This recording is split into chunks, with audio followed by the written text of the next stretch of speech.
the purpose of this video is to help you find what your business niche is, what's the business niche with huge potential for scaling up, how the trends are in regards of boosting that business niche even further. But even if you're not an entrepreneur, if you're just a marketeer or a person who's interested in growing organically their channel, YouTube channel or Instagram, we're going to show you how figuring out data and trends will help you big time.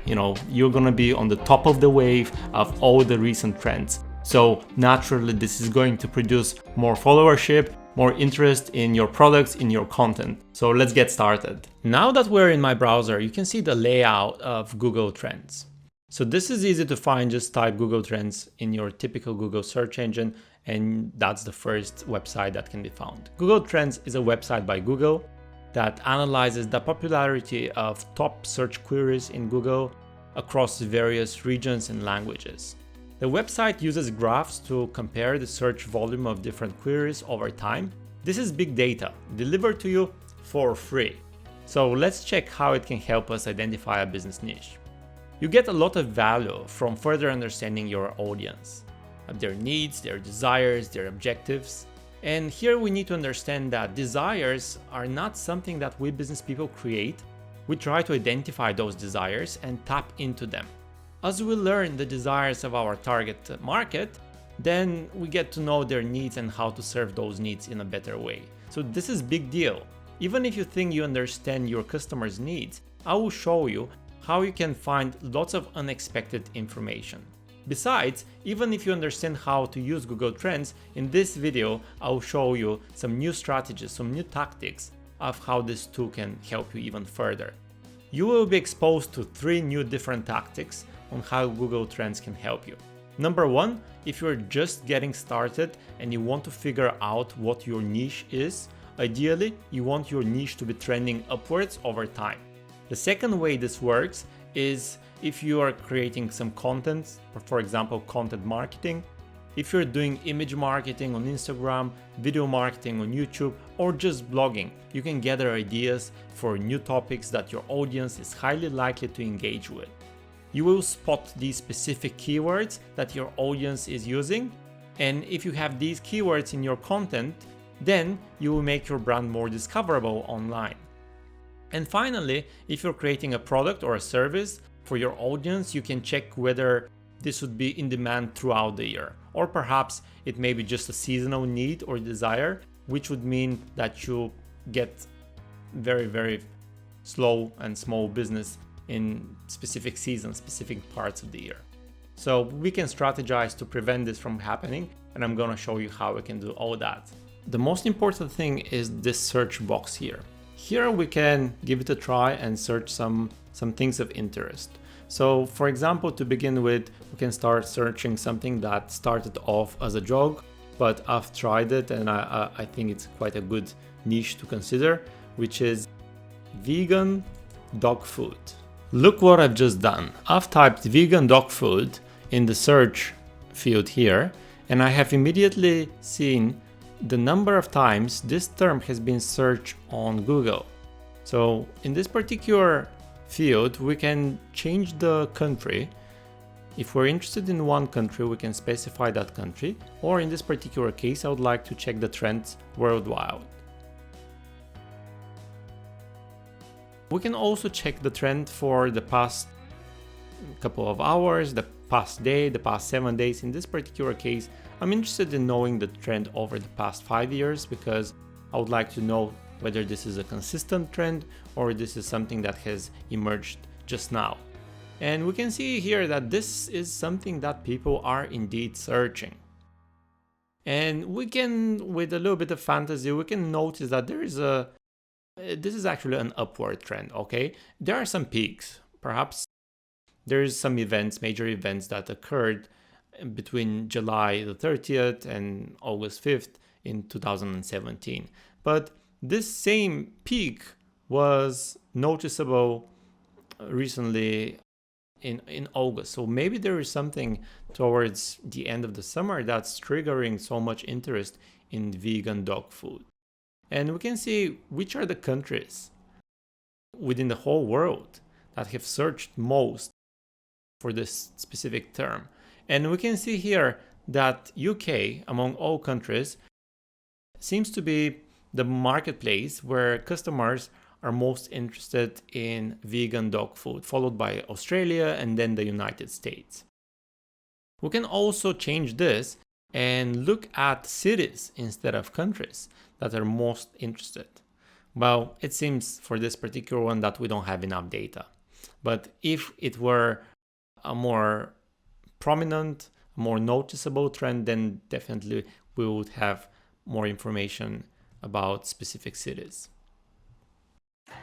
We can also compare with some other search terms. For example, we may say, are there any customers that are interested in vegan cat food, for example? And this will allow us to compare these two different search queries and evaluate the demand for those products.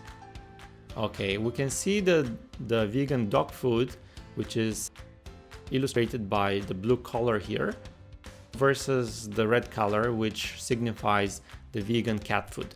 Obviously, it is really noticeable that most customers are indeed interested in vegan dog food over vegan cat food for whatever purpose. For whatever purpose, we have no idea at this point. We're just speculating. But we can see here that the peaks are typically getting higher. So this may suggest that the trend is swinging upwards. And this may be something that we may just establish a business to cater for this growing need. And then we may even try to add another query for comparison. Maybe we can be adding a more general query, let's say vegan pet food, to see whether this is something that we may necessarily try to enter overall as well. It would be illustrated by yellow color here. And yeah, as I imagined, you would be worse off if you try to market vegan pet food as this by using this generic term. You'd be much better off by selling vegan dog food. And this has several implications. On the first hand, you can be creating this product, that meal for dogs, which is vegan, but also when it comes to the advertisement, you are much better off by pushing some search related terms to dogs rather than to cats, because the chances are more people will find your dog product versus the cat product. And we can once again look at the comparison between countries. So it seems that the United States, the interest in vegan dog food is far greater than any other interest. In this particular case, cat food or pet food overall. If you would like to reset that and do some other searches, we can just click this button here, Google Trends, and this will reset all the data and will get us back to the starting point. So I would like to type something which is very popular now, which is Bitcoin, and we would like to see how the trends are for Bitcoin. And we can once again look at a specific location. By default, it is the United States, but I would like to change it to worldwide so that we can look at this. Okay, have a look at this chart. It almost perfectly represents the price of the Bitcoin over time, over the last 12 months. And we can argue that people's searches on Google pretty much illustrate the demand for this digital currency. And therefore, that's why there is consistent growth in both the interest and the price. We can compare this to other cryptocurrencies. Ethereum, for example. Let's check the Ethereum, see which one is trending upwards, which one is more popular. All right, so it is very clear that the Bitcoin wins here. So here, remember, we're not necessarily talking about investments. We're talking about creating content that may target such topics. For example, if you're interested in opening an Instagram account that would be posting information about let's say cats or dogs or different digital currencies, this information will give you very clear indications which one is the best option for you, which interest is in higher demand. It also gives you a lot of information of the location where this particular product or query is in high demand. In this particular case, we notice Brazil is #1 in the world in terms of searches for Bitcoin, followed by Peru and Mexico and South Africa. And I guess it makes sense. We can try to find the logic here. It makes sense because these countries have had some volatile currency recently, so this may be what triggers their demand for digital currencies. And we can also see what other queries those same people have been looking at. So people who are searching for Bitcoin are very likely to search for AMC stock or GameStop stocks, etc. And it does make perfect sense, I would say. And we can also see here what people who are searching for Ethereum are also into. Quite similar, I have to say. All right, so the next thing we need to do is to check whether there is particular seasonality to a particular product. Let's, for example, consider that you're interested in mountain biking and you're doing it as a hobby, but also now you'd like to convert it into an actual business. You may start selling mountain bikes or gear that goes with mountain biking. And once again, we are focusing on worldwide, trying to get as much information as possible here. And you can see here that definitely there is a peak. By looking at the last 12 months, there is a peak in the spring and the summer months. And then there is a decline in the winter months. And it's logical because most people don't go out mountain biking in the winter. Here we are actually skewing the data a bit because we have selected worldwide, and of course we have different seasons in different countries. So for example, when it's summer in Australia, it's winter in the UK. So we can look at the United States in this particular example, or the United Kingdom. Both would work because both have the same types of seasons and also with the same cycles, the same seasonalities. All right, so here we can clearly see that definitely in January, people who are searching for mountain biking are far less. And when considering the UK, we can see that people in Scotland are searching for mountain biking the most. Again, they have mountains, so that makes perfect sense. We can see that they're also looking at other topics and other queries. For example, number 3 is mountain biking shoes, which could be a great indication of something that we may try to provide to our customers. Here you perhaps notice that these related topics are ranked by rising. We can change that and have a look at the top topics. Okay, but typically I don't suggest we change this. I would go back to rising because ultimately we're interested in checking which topics are trending, because remember, we would like to establish our business to follow a trending topic so that we're one of the first companies or people to start providing these services or these products for our customers. So this information can give us an idea to open business for biking shoes, for example. Nevertheless, as we mentioned that this is a very seasonal business, we may want to balance it by adding another business, by adding another sport. So perhaps we can be catering for 2 sports at the same time. And we may look at snowboarding.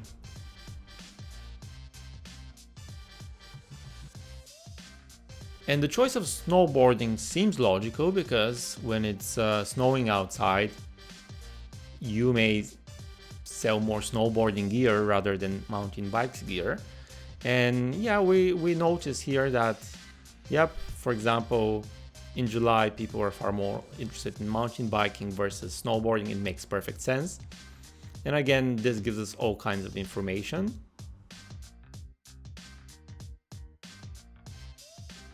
Let's look at worldwide for the past 12 months.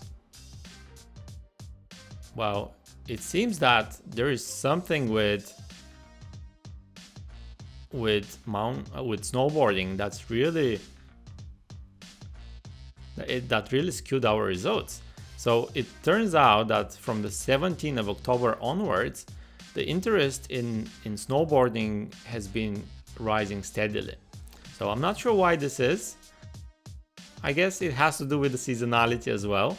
So noticeably, when it gets colder, when it comes to winter, people are far more interested in snowboarding. So you can actually try to provide products or services that go along both of those, mountain biking and snowboarding, so that you can make sure that you're selling your products throughout the year. And because we can compare with another sport, just out of curiosity, we may just put swimming to see what happens here.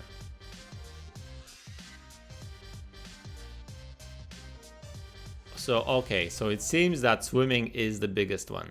So if you're comparing those three sports, you would be far better off by choosing swimming, because it turns out that although there is some variance, of course, in the colder months, people are not that interested in swimming. Although there is some variance, even at the low areas here on this chart, swimming is far more popular than any of the other sports. So you can look at the interest for mountain biking, for snowboarding here. You can look at the interest in swimming, which is actually phenomenal. And most people are looking for related queries, which may or may not make sense. And of course, we can switch to top ones, swimming pools near me. Okay, these are all very interesting bits of information that we can take into consideration. So yeah, there is a lot of information you can populate with Google Trends, which can help you to speculate on the demand of a given product or service, but also it will help you out in figuring out the best keywords that you may adopt for advertising your product or service. Because instead of sports and products, you can be inputting variations of this of these, just to find out which search term is the one that customers are searching the most. And you can use the same search term in your advertisement, because then when they Google it, your company would be scoring first in the Google results. Or even if it's not the first, it's going to be among the top. All right, so I hope you managed to understand how Google Trends works. And obviously it's a very powerful tool.